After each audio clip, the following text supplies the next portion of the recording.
الحمد لله نحمده ونستعينه ونستغفره ونؤمن به ونتوكل عليه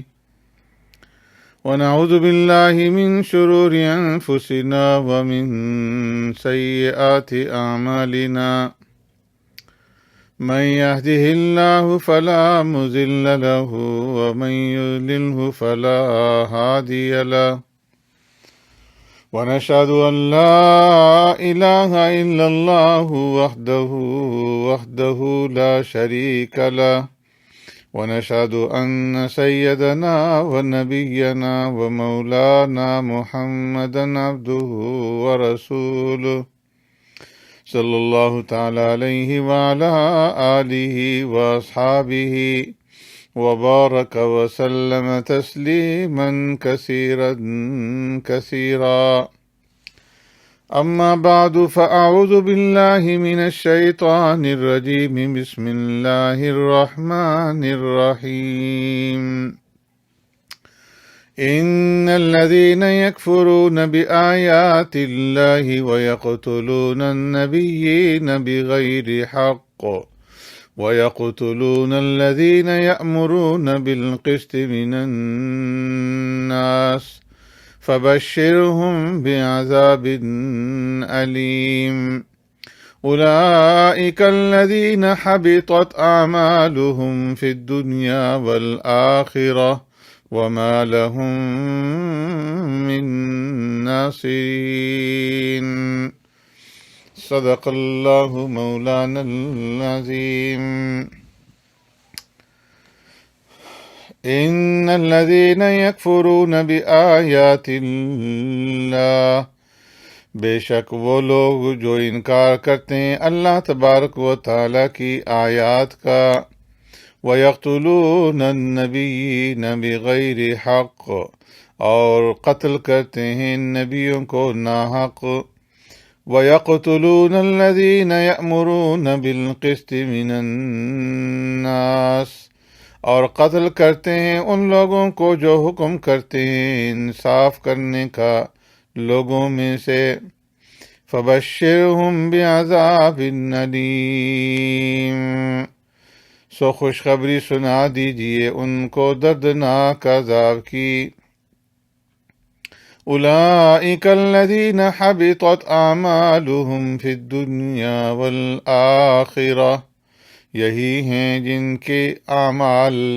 ضائع ہو گئے دنیا میں اور آخرت میں، وما لهم من ناصرین، اور نہیں ہے کوئی ان کا مددگار۔ آمنت باللہ و بآیاتی، میرے معزز سامعین و ناظرین، میں نے آپ کے سامنے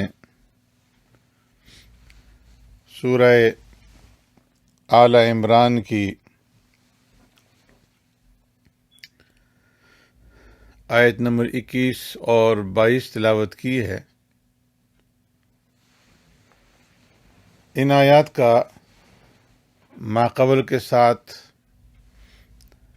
تعلق اور ربط یہ ہے کہ اس سے پہلی جو آیات تھی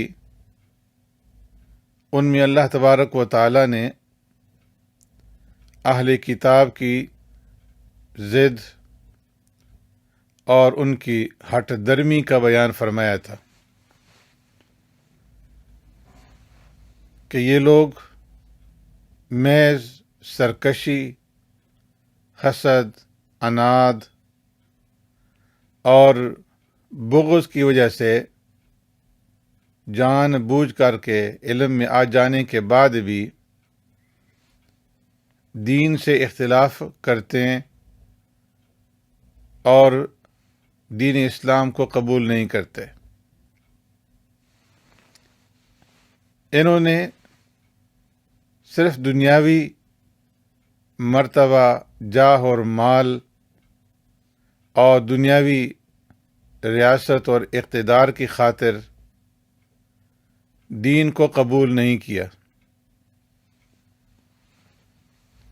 لیکن یاد رکھیں کہ جو لوگ اللہ تبارک و تعالیٰ کی آیات کا انکار کریں گے اور اس کو قبول نہیں کریں گے جان بوجھ کر کے، تو ایسے لوگ اللہ کی پکڑ سے اور اس کے مواخذے سے، اس کی گرفت سے بچ نہیں سکتے۔ اس سے بچنے کی صرف ایک ہی صورت ہے کہ وہ اللہ کے سچے دین کو مان لیں، اس کے اوپر ایمان لے آئیں، اس دین کو قبول کر لیں، اور جو صحیح اور سچا عقیدہ ہے اس صحیح عقیدے کو اختیار کر لیں، اللہ رب العزت کی اطاعت اور اس کی فرما برداری کے اندر داخل ہو جائیں۔ ان آیات میں اللہ تبارک و تعالی نے اہل کتاب میں سے یہود کو مخاطب کرتے ہوئے ان کے کفر کا ذکر کیا ہے کہ ان کے جو کفر ہے، ان کا جو انکار ہے، اور ان کے اندر جو بیماری پائی جاتی ہے وہ دو قسم کی بیماریاں ہیں۔ فرمایا ان الذین یکفرون بآیات اللہ، جو لوگ اللہ تبارک و تعالیٰ کی آیتوں کا انکار کرتے ہیں، اللہ کی آیات کو تسلیم نہیں کرتے، ان کے ساتھ کفر کرتے ہیں، یکفرون بآیات اللہ، کہ وہ اللہ کی آیات کے ساتھ کفر کرتے ہیں۔ اور کفر اور انکار کی کئی قسمیں ہیں۔ کفر اور انکار جو ہے کبھی یہ شک کے ذریعے سے بھی ہوتا ہے،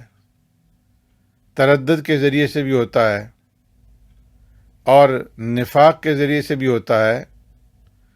اور عملاً انکار کرنے سے بھی کفر ہوتا ہے۔ تو سب سے بڑا کفر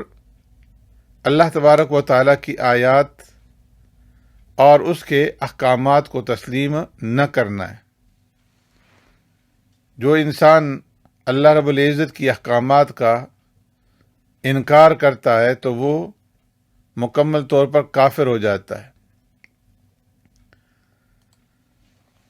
اللہ تبارک و تعالیٰ نے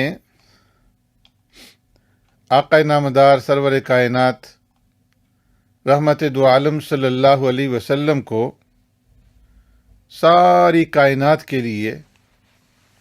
نبی اور رسول بنا کر کے مبعوث فرمایا۔ پیارے پیغمبر صلی اللہ علیہ وسلم تمام قوموں کے نبی اور تمام قوموں کے رسول ہیں، چاہے ان کا تعلق عرب سے ہو یا عجم سے، وہ کالے ہوں یا گورے۔ اللہ تبارک و تعالی نے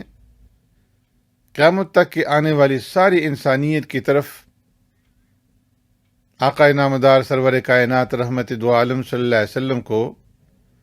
رسول اور نبی بنا کر کے بھیجا، اور قرآن کریم نے اس کا اعلان کیا، فرمایا قل یا ایھا الناس انی رسول اللہ الیکم جمیعا، اے محبوب صلی اللہ علیہ وسلم آپ اعلان فرما دیں کہ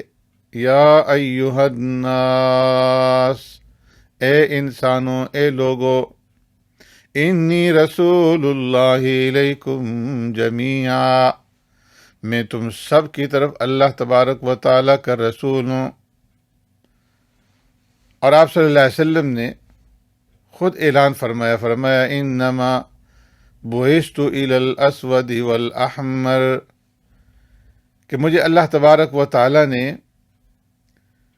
انسانوں کی طرف، جنات کی طرف، کالوں کی طرف، گوروں کی طرف، سب کے لیے پیغمبر بنا کر کے بھیجا ہے۔ اور ایک دوسرے مقام پہ قرآن مجید کے اندر اللہ رب العزت نے فرمایا کہ آپ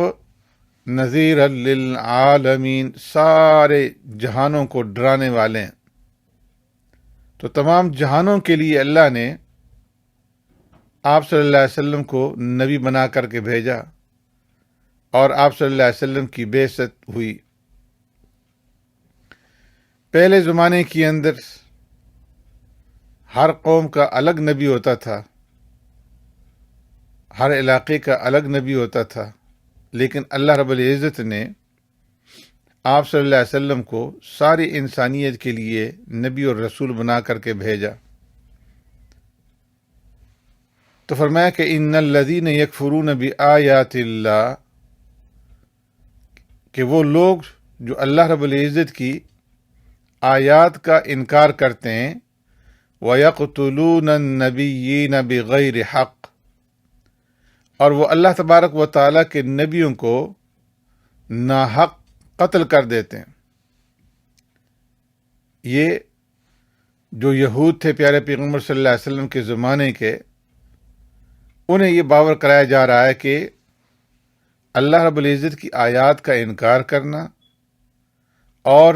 انبیاء کو قتل کرنا یہ وہ بیماری ہے کہ جو تمہارے آباء و اجداد سے تمہیں ورثے میں ملی ہے۔ جس طرح تمہارے آباء و اجداد نے انبیاء کو ناحق قتل کیا، اسی طریقے سے اے یہودیو، اے اہل کتاب، تم بھی انہی کے روش کے اوپر چل رہے ہو۔ جو طریقہ تمہارے آباء و اجداد نے اختیار کیا تھا، تمہیں وہی طریقہ پسند ہے اور تم اسی طریقے کے اوپر چل رہے ہو۔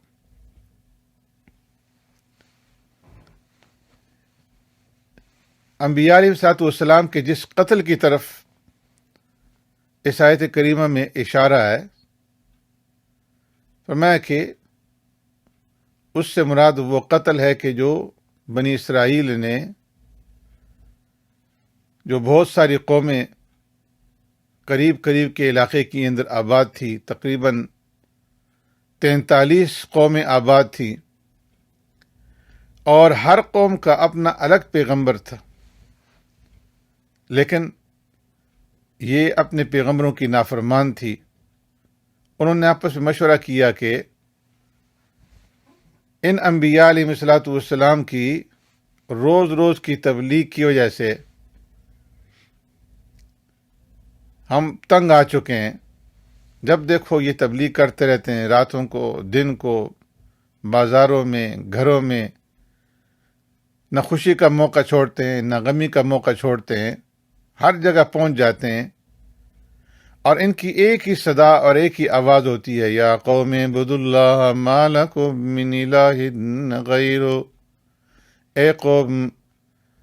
ایک اللہ کی عبادت کرو اور اللہ کے سوا تمہارا کوئی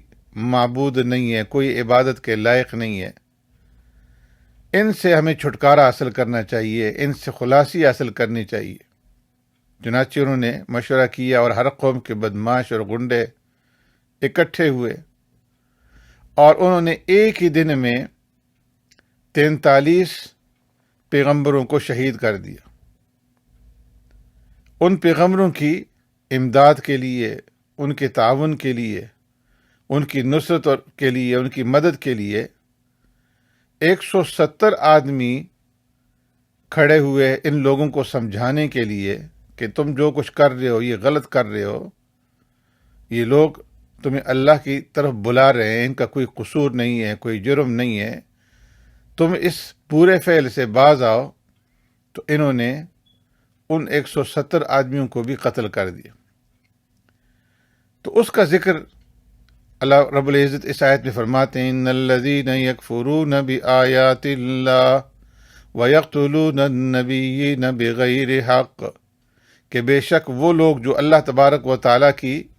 آیتوں کا انکار کرتے ہیں اور جنہوں نے ناحق انبیاء علیہ الصلوۃ والسلام کو قتل کیا۔ چنانچہ حضرت ابو عبیدہ بن جراح رضی اللہ تعالی عنہ، جو صحابی رسول ہیں، پیارے پیغمبر صلی اللہ علیہ وسلم سے نقل کرتے ہیں، ان کا تعلق عشرہ مبشرہ سے ہے، اور ابو عبیدہ بن جراح رضی اللہ تعالیٰ عنہ کو امین حاذہ الامہ کا لقب عطا فرمایا گیا ہے کہ وہ اس امت کے تمام افراد میں سب سے زیادہ امین ہے۔ فاروق اعظم رضی اللہ تعالیٰ عنہ کے دور خلافت میں تمام اسلامی فوجوں کے وہ سپہ سالار اور چیف کمانڈر تھے۔ تو وہ پیارے پیغمبر صلی اللہ علیہ وسلم سے روایت کرتے ہیں، فرماتے ہیں کہ قال قلت یا رسول اللہ صلی اللہ علیہ وسلم ای الناس اشد عذابا یوم القیامہ قال رجل قتل نبیا او رجل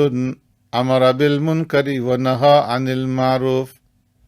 ثم قرأ رسول اللہ صلی اللہ علیہ وسلم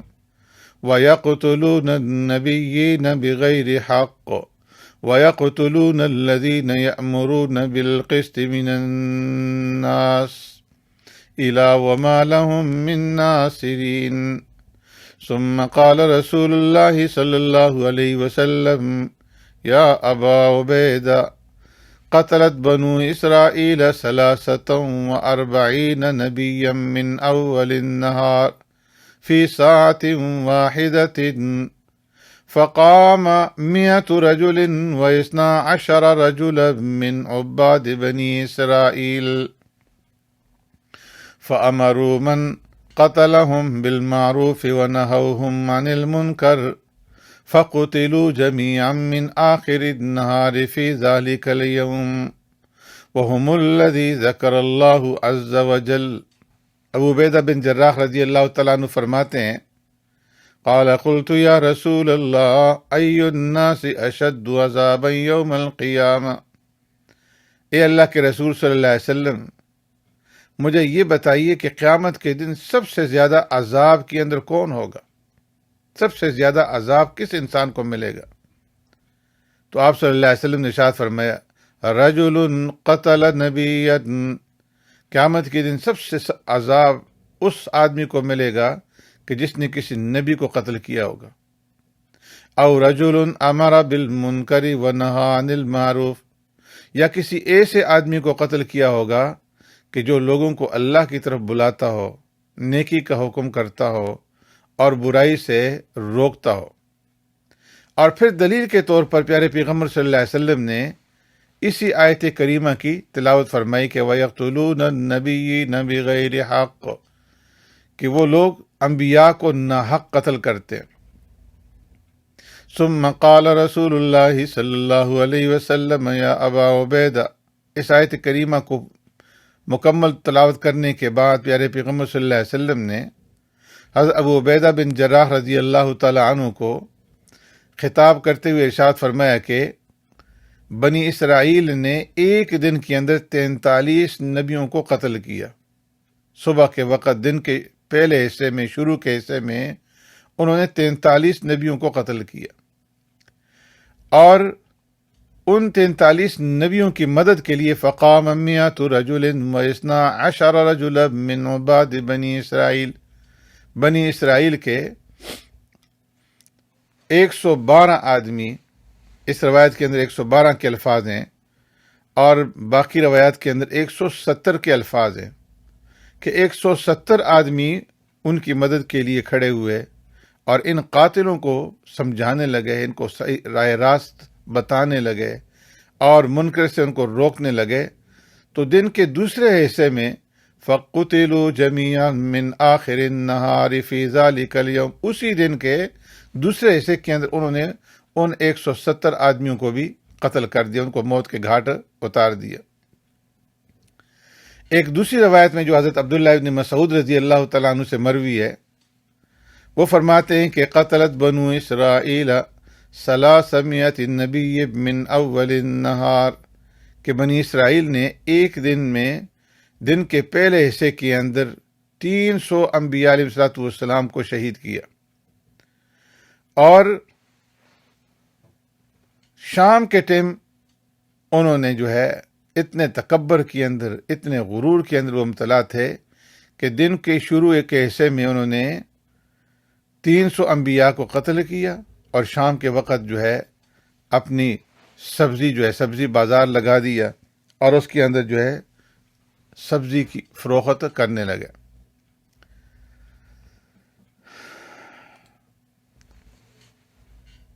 تو یہ لوگ جن کا تعلق بنی اسرائیل سے تھا،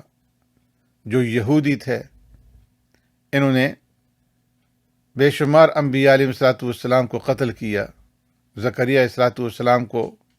یحییٰ علیہ الصلوۃ والسلام کو، اور ارمیا علیہ الصلوۃ والسلام کو، حزقیال نبی علیہ الصلوۃ والسلام کو، اور اسی طریقے سے منشا ابن حزقیال، اشعیاء اور بے شمار انبیاء علیہ الصلوۃ والسلام کو انہوں نے قتل کیا۔ یہ ان کے قتل کے مرتکب ہوئے، قتل کے جرم کے اندر یہ شریک ہوئے۔ تو فرمایا وَيَقْتُلُونَ النَّبِيِّينَ بِغَيْرِ حق، کہ ان لوگوں کا حال یہ ہے کہ یہ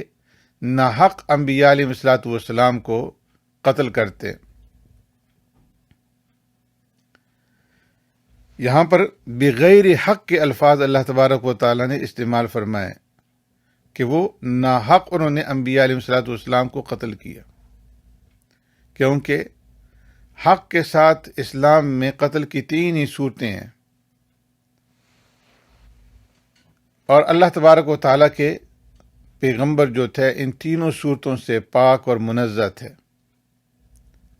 قتل بالحق کی ایک صورت یہ ہے کہ اللہ رب العزت محفوظ فرمائے، ریاض باللہ کوئی آدمی اسلام قبول کرنے کے بعد مرتد ہو جائے تو مرتد کو، اسلام سے پھر جانے والے کو 3 دن کی مہلت دی جائے گی تاکہ وہ اپنے شبہات پیش کر سکے، اس کی اصلاح کی جا سکے اور وہ توبہ کر سکے۔ اگر 3 دن تک وہ دوبارہ اسلام کے اندر داخل نہیں ہوتا، اس کی اصلاح نہیں ہوتی، تو اس مرتد کو قتل کر دیا جائے گا۔ تو انبیاء علیہ الصلوۃ والسلام تو تھے ہی اللہ رب العزت کے محبوب بندے، تو ان کو قتل کرنا، وہ اس کے اندر تو اس کا تصور بھی اس صورت کے اندر اس کا تصور بھی نہیں کر سکتے۔ دوسری صورت یہ ہے کہ اگر کوئی شادی شدہ مرد یا عورت زنا کرے تو اس کو سنسار کر دیا جائے گا۔ اور قتل بالحق کی تیسری صورت یہ ہے کہ کوئی کسی کو ناحق قتل کر دے تو قصاص کے اندر اسے قتل کیا جائے گا۔ تو اللہ کے جو پیغمبر تھے وہ تو اللہ رب العزت کی طرف بلانے والے تھے، یأمرون بالقسط من الناس، وہ تو لوگوں کو اللہ رب العزت کی طرف دعوت دینے والے تھے، تو ان کو جو قتل کیا انہوں نے، تو فرمایا کہ یہ قتل ناحق تھا۔ ایک روایت کے اندر ہے کہ حضرت ابو عبیدہ بن جراح رضی اللہ تعالیٰ عنہ نے پیارے پیغمبر صلی اللہ علیہ وسلم سے پوچھا کہ یا رسول اللہ صلی اللہ علیہ وسلم، قیامت کے دن سب سے بڑا مجرم کون ہوگا؟ تو آپ صلی اللہ علیہ وسلم نے ارشاد فرمایا من قتل نبیا او قتلہ نبی، کہ جس نے کسی نبی کا قتل کیا وہ قیامت کے دن سب سے بڑا مجرم ہوگا، یا وہ انسان کہ جس کو اللہ کے کسی نبی نے قتل کیا۔ نبی تو معصوم ہوتے ہیں، لوگوں کے خیر خواہ ہوتے ہیں، لوگوں کے ہمدرد ہوتے ہیں، لہٰذا اگر نبی کسی کو قتل کرتا ہے تو بلا شبہ اس کا بہت بڑا جرم ہوگا جس کی وجہ سے وہ نبی کے ہاتھوں سے مارا گیا۔ تو فرمایا قیامت کے دن سب سے زیادہ جو ہے انسان جو مجرم ہوگا وہ ہوگا کہ جس نے کسی نبی کو قتل کیا یا کسی نبی نے اس کو قتل کیا۔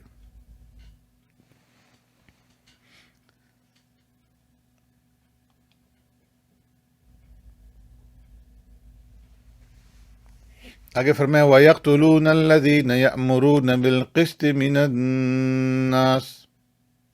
کہ یہ بنی اسرائیل، یہ یہودی، یہ وہ لوگ ہیں کہ ان لوگوں کو قتل کرتے ہیں کہ جو لوگوں کو انصاف کا حکم دیتے ہیں۔ قسط کا لفظ قرآن کریم کے اندر مختلف مقامات پر آیا ہے، اور اس سے مراد عام طور پر انصاف لیا جاتا ہے۔ فرمایا قل امر ربی بالقسط، فرما دیجئے کہ میرے رب نے حکم دیا ہے انصاف کرنے کا۔ اور ایک مقام پہ فرمایا واقیموا الوزن بالقسط ولا تخسروا المیزان، یعنی کسی کے تول میں خرابی نہ کرو، ناپ تول میں انصاف قائم کرو۔ تو انصاف کا قیام انسانیت کی بنیادی صفت ہے۔ بخاری شریف کی ایک روایت ہے کہ حدیث قدسی اللہ رب العزت فرماتے ہیں انی حرمت ظلما علی نفسی وجعلته بینکم حراما فلا تظالموا، کہ اے بنی آدم میں نے ظلم کو اپنے اوپر حرام قرار دیا ہے اور تمہارے درمیان بھی ظلم حرام ہے، فلا تظالموا، اس لیے تم ایک دوسرے پر ظلم نہ کیا کرو۔ اللہ تبارک و تعالیٰ کے اس واضح حکم کے باوجود فرمایا کہ ان اہل کتاب کا، ان یہود و نصارہ کا شیوہ تھا کہ وہ اللہ کے نبیوں کو بھی قتل کرتے تھے اور ان لوگوں کو بھی قتل کرتے تھے کہ جو انصاف کا حکم دیتے تھے، جو برائی سے روکتے تھے، جو امر بالمعروف کرتے تھے، لوگوں کو نیکی کی طرف بلاتے تھے اور برائی سے روکتے تھے۔ خود پیارے پیغمبر صلی اللہ علیہ وسلم کے زمانے کے اندر بھی یہود تھے خیبر کے، انہوں نے پیارے پیغمبر صلی اللہ علیہ وسلم کے قتل کا منصوبہ بنایا۔ پیارے پیغمبر صلی اللہ علیہ وسلم کے کھانے کے اندر زہر ملایا گیا۔ اسی طرح بنو نذیر اور بنو قینقاع نے مدینہ کی قریب بستیوں میں پیارے پیغمبر صلی اللہ علیہ وسلم کے خلاف قتل کی سازش کی۔ آپ صلی اللہ علیہ وسلم کو بلا کر کے دیوار کے نیچے کھڑا کر کے اوپر سے آپ صلی اللہ علیہ وسلم کے اوپر پتھر گرانا چاہ اور آپ صلی اللہ علیہ وسلم کو اس کے ذریعے سے مارنا چاہ، لیکن اللہ تبارک و تعالیٰ نے حضرت جبرائیل علیہ الصلوۃ والسلام کو بھیج کر کے وحی کے ذریعے سے آپ صلی اللہ علیہ وسلم کو آگاہ کر دیا اور آپ صلی اللہ علیہ وسلم وہاں سے چلے گئے۔ تو فرمایا کہ یہ اہل یہود کا یہ شیوہ رہا ہے کہ انہوں نے انبیاء علیہ الصلوۃ والسلام کو قتل کیا، اور نہ صرف انبیاء علیہ الصلوۃ والسلام کو قتل کیا بلکہ ان لوگوں کو بھی انہوں نے قتل کرنے کی کوشش کی اور قتل کیا کہ جو انہیں اللہ رب العزت کی طرف بلاتے تھے، نیکی کا راستہ دکھلاتے تھے اور برائی سے روکتے تھے، امر بالمعروف کرتے تھے اور نہی عن المنکر کرتے تھے، ان کو بھی انہوں نے ناحق قتل کیا، جو کہ حضرات علماء اکرام ہیں، اس لیے کہ وہ انبیاء کے وارث ہیں۔ تو پہلا جو جرم ہے، گناہ ہے سب سے بڑا، وہ نبیوں کے قتل کرنے کا ہے، اور دوسرا گناہ ان لوگوں کا قتل کرنے کا ہے کہ جو لوگوں کو اچھائی کی طرف بلاویں، دعوت دیں اور برائی سے روکیں، یعنی اہل دین، اہل علم جو انبیاء کے وارث ہیں، تو ان کا قتل جو ہے یہ بھی دوسرے درجے کا جرم ہے۔ تو اس آیت کریمہ میں انبیاء اور علماء کے قاتلین کی دو سزائیں ذکر کی گئی ہیں۔ فرمایا کہ ایسے لوگ جو ہیں جو انبیاء علیہ الصلوۃ والسلام کے قتل کے مرتکب ہوتے ہیں اور انبیاء کے جو ورثاء ہیں، جو نیکی کی طرف دعوت دینے والے ہیں، نیکی کی طرف بلانے والے ہیں، ان کے قتل کے مرتکب ہوتے ہیں۔ تو فرمایا اولئک حبطت اعمالهم فی الدنیا والآخرہ، ایسے لوگوں کے اعمال جو ہے دنیا کے اندر بھی برباد ہو جاتے ہیں اور آخرت کے اندر بھی برباد، ان کے اعمال ضائع ہو جاتے ہیں۔ وما لهم من ناصرین، اور فرمایا کہ ایسے لوگوں کو اللہ رب العزت کی پکڑ سے، اس کے عذاب سے کوئی بھی بچا نہیں سکتا، کوئی بچانے والا نہیں ہے۔ ایک حدیث میں ہے جاء رجل الى النبی صلی اللہ علیہ وسلم وهو علی المنبر، کہ ایک آدمی پیارے پیغمبر صلی اللہ علیہ وسلم کی خدمت میں حاضر ہوا۔ آپ صلی اللہ علیہ وسلم ممبر پہ تشریف فرما تھے اس نے پوچھا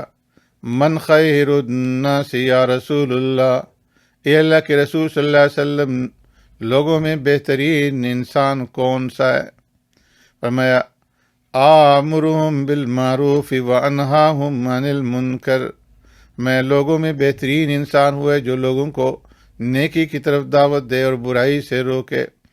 واتقاہم للہ، اور وہ اللہ رب العزت سے لوگوں کو ڈرائے، واوصلہم لرحیمہ، اور ان کو صلہ رحمی کا حکم دے، تو ایسا انسان لوگوں میں بہترین انسان ہے۔ ایک روایت کے اندر ہے کہ پیارے پیغمبر صلی اللہ علیہ وسلم نے ارشاد فرمایا من امر بالمعروف او نہی عن المنکر فهو خلیفۃ اللہ فی ارضی، کہ جو آدمی لوگوں کو اچھائی کی طرف دعوت دیتا ہے، برائی سے روکتا ہے، تو وہ زمین کے اندر اللہ رب العزت کا خلیفہ ہے، وخلیفۃ رسولہ، اور اللہ کے رسول کا خلیفہ ہے، اور اللہ کی کتاب کا خلیفہ ہے۔ ایک روایت کے اندر ہے پیارے پیغمبر صلی اللہ علیہ وسلم نے ارشاد فرمایا، حضرت ابن مسعود رضی اللہ تعالیٰ عنہ اس حدیث کے راوی ہیں، فرمایا قال رسول اللہ صلی اللہ علیہ وسلم بئس القوم قوم یقتلون الذین یأمرون بالقسط من الناس، فرمایا بدترین قوم وہ ہے کہ جو ایسے لوگوں کو قتل کرے جو لوگوں کو بھلائی کی طرف دعوت دیں، بھلائی کی طرف بلائیں، پکاریں۔ اور فرمایا بئس القوم قوم لا یأمرون بالمعروف ولا ینہون عن المنکر، اور قوموں میں بدترین قوم ہوا ہے کہ جو لوگوں کو نیکی کی طرف دعوت نہ دیں اور برائی سے روکے نہ۔ اور فرمایا بئس القوم قوم یمشی المؤمن فیہم بالتقیۃ والکتمان، کہ لوگوں میں بدترین وہ لوگ ہیں کہ جو تقیے سے کام لیں اور حق کو چھپانے سے کام لیں، حق گوئی نہ کریں بلکہ حق کو جو ہے وہ چھپاتے رہیں، لوگوں کے سامنے سچ اور حق کی بات جو ہے وہ بیان نہ کریں۔ تو جو ایسے لوگ ہیں جو انبیاء کے قاتل ہیں، انبیاء کے ورثاء کے قاتل ہیں، نیک لوگوں کے قاتل ہیں، حق اور انصاف کے دشمن ہیں، فرمایا فبشرہم بعذاب علیم، اے محبوب صلی اللہ علیہ وسلم آپ ایسے لوگوں کو دردناک عذاب کی خوشخبری سنا دیجیے۔ اور خوشخبری کا لفظ یہاں پر اس لیے استعمال کیا گیا کہ یہ لوگ قتل ناحق کرنے کے بعد، لوگوں کے اوپر مظالم ڈھانے کے بعد اس کے اوپر خوشی مناتے ہیں، اس کے اوپر خوش ہوتے ہیں، اور یہ سمجھتے ہیں کہ ہم نے بہت بڑا تیر مارا ہے اور ہم نے بہت بڑا اچھا کام کیا ہے۔ لوگوں کو گھاس پھوس کی طرح سے وہ کاٹ کر کے پھینک دیتے ہیں، اور یہ سمجھتے ہیں کہ یہ تو ہم نے مٹا دیے، ان کو ہم نے ختم کر دیا اور ہم جو ہے دنیا کے اندر قائم رہیں گے۔ تو فرمایا کہ ان لوگوں کا نہ تو دنیا کے اندر بہتر ٹھکانہ ہے اور نہ آخرت کے اندر، یہ دنیا کے اندر بھی تباہ و برباد ہوں گے اور آخرت کے اندر بھی تباہ و برباد ہوں گے۔ ان کے اعمال جو ہیں وہ سارے کے سارے اعمال جو ہیں وہ ضائع ہو گئے، اکارت ہو گئے۔ دنیا میں کفر کی وجہ سے، شرک کی وجہ سے اور ظلم کی وجہ سے ان کی نیکی ضائع ہو گئی، اور آخرت کے اندر بھی ان کا کوئی ثمرہ ان کو کسی چیز کے اوپر نہیں ملے گا، اور وَمَا لَهُ مِن نَاصِرِينَ، اور نہ ہی وہاں پر ان کے لیے کوئی مددگار ہوگا کہ جو ان کی مدد کر سکے اور ان کے وہاں پر جو ہے کام آ سکے۔ تو ان آیات میں اللہ تبارک و تعالی نے ایسے لوگوں کی مذمت بیان فرمائی کہ جو انبیاء کے اور نیک لوگوں کے قاتل ہیں، ان کو اذیت اور تکلیف پہنچانے والے ہیں۔ تو فرمایا کہ ایسے لوگوں کا نہ تو دنیا کے اندر بہتر انجام ہوگا اور نہ آخرت کے اندر، اور ان کے اعمال جو ہیں وہ ضائع اور برباد ہو جائیں گے۔ اس لیے ہر ایک ظلم سے، ہر ایک ناانصافی سے اور ہر ایک غلط کام سے ہر ایک انسان کو بچنے کی کوشش کرنی چاہیے، اور جو نیکی کے کام ہیں، امر بالمعروف ہے، نہی عن المنکر ہے، اللہ رب العزت کی طرف بلانا ہے، لوگوں کو نیکی کی طرف راغب کرنا ہے، نیکی کی طرف دعوت دینی ہے، تو اس کام کے اندر ہر ایک مسلمان کو اپنے آپ کو جو ہے لگا دینا چاہیے۔ اللہ رب العزت ہمیں ان آیات کے اندر جو کچھ اللہ رب العزت نے بیان فرمایا ہے اس کے اوپر ہمیں عمل پیرا ہونے کی توفیق نصیب فرمائے۔ وآخر دعوانا ان الحمد للہ رب العالمین۔